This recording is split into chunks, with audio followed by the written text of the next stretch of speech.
Greetings, my beautiful lovelies, it's Emmy. How are you? It's great to see you and welcome back. Today's video is sponsored by Crowd Cow, a marketplace where you can make a meaningful connection between your farmer and yourself.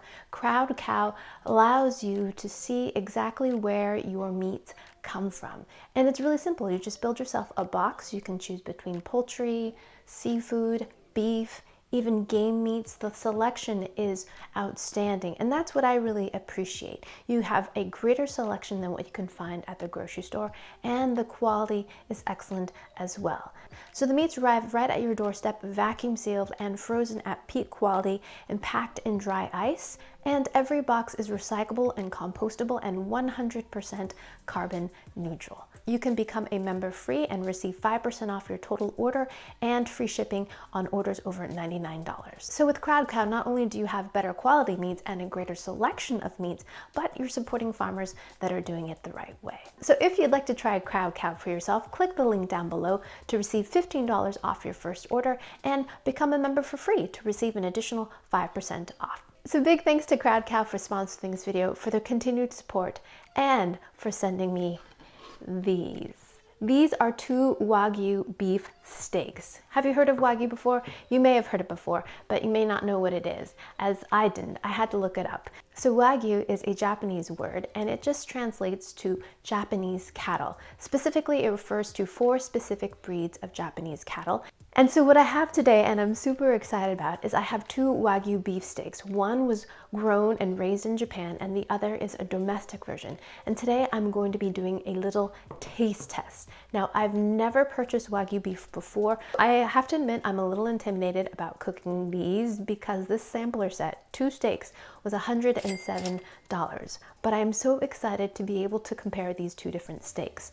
This Wagyu steak right here comes from a region called Kagoshima. Also happens to be graded as an A5, which is the highest, most prestigious ranking or grading of Wagyu beef. But what does that mean? So the letter represents the yield, or the percentage of meat to weight of carcass. So the higher the percentage, the higher the grade, and the highest being A. So the number represents the grading of 3 different factors. Number 1 being marbling, number 2 being color, and number 3, firmness. What we're looking for is a very marbled piece of meat. You want lots of little bit of white in there. That's the fat. You want to be very even, and you want to be very dense. That is full of flavor, and it will also give a beautifully, softly textured meat. I cannot wait. So let's go ahead and cook our steaks. So cooking a Wagyu steak is going to be a little bit different than cooking a typical ribeye steak. So it contains lots of fat. So we're not going to put any oil or any kind of fat in our pan. It's just going to cook in its own fat. Next, we're also going to cut our steaks into 1 by 1 by 3-inch pieces, which will help sear it on all sides. This was the domestic steak. This was raised in New York.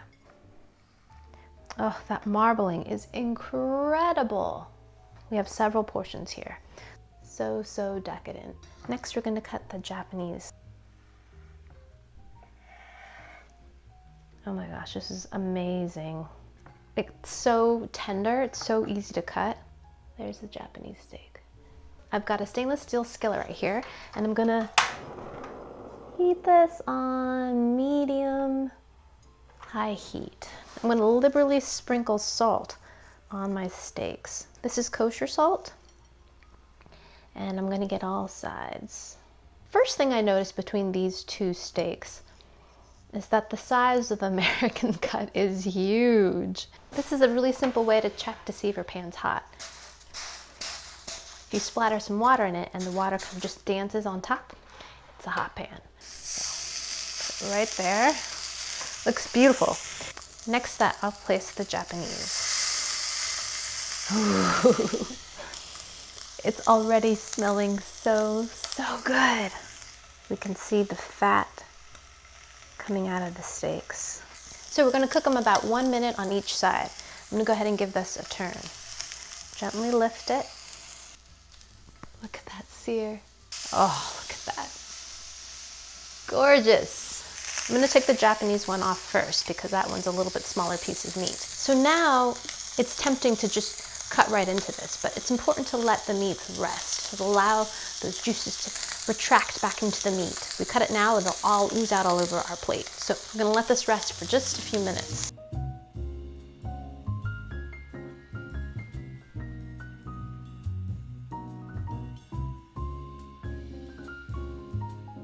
Now for the taste test. Ooh, I can't wait. Okay, let's cut into the domestic one first. I have a nice crust on top. Oh, that looks beautiful.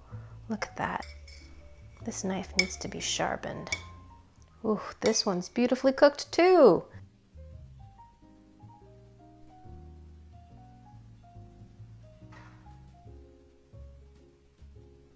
Alrighty, my lovelies, here we go. I'm going to taste the A5 Wagyu first. Alrighty, here we go. Itadakimasu.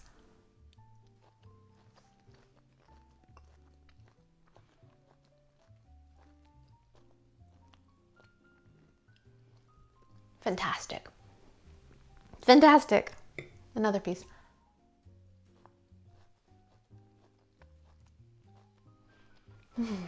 So juicy and full of flavor. Beef is such a great example of how fat is flavor. It's so buttery, flavorful, beefy, delicious. It's tender, yet it still has some chew. Absolutely outstanding. Alrighty, so now let's compare that with the domestically grown Wagyu beef.